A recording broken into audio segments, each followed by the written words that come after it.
So you having a good time? Yes. This is what, your fourth time? This is better than any of the other times, I guess, because a lot of the nervousness is taken away. Yeah.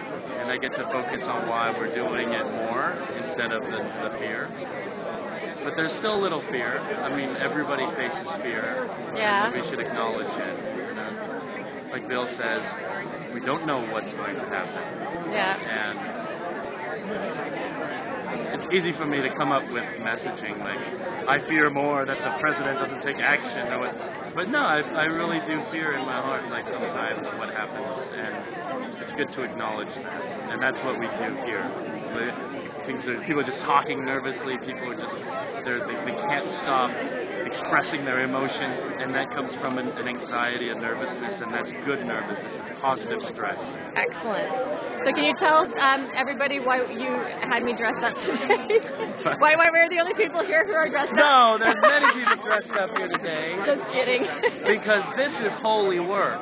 Yeah. This is patriotic sacrament here. This is what the patron saints of America would smile upon. We just passed by some of these finger puppets of Abraham Lincoln and Thomas Jefferson, James Madison, Dolly Parton, and others. They are smiling upon us today with their little fingers going, "Go, Jane, go. Go, Ben, don't give up." This is better than sex. Is it? This is amazing.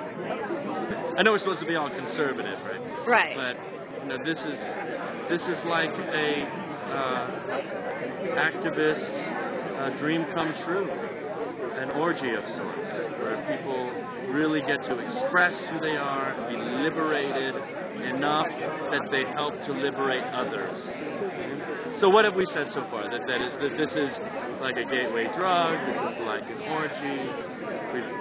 We've invoked Dolly Parton, and it's good to have a light heart and realize in the end when we go to jail,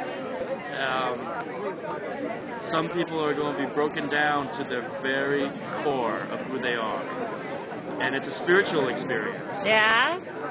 Right there in the paddy wagon is Bayard Rustin and Martin Luther King, Gandhi and Alice Paul. They're all there with us, and you don't understand that unless you experience it. You can read about it in books and you can empathize because we have all felt imprisoned, but literally being in jail and getting handcuffs put on you is a spiritual enlightenment. It's like Buddhahood. Become the Buddha. We're just talking about everything here now. I know. This is the intersectionality that everybody talks about. So why do you think it's important to do civil disobedience? It's not important, it's critical. I mean, it's without it, we wouldn't have a country. This country was born as a movement. But you only started 2 years ago, so what about the other 24 years? I was in gestation. And I felt that, there was a lot that I still had to do as a citizen. Right.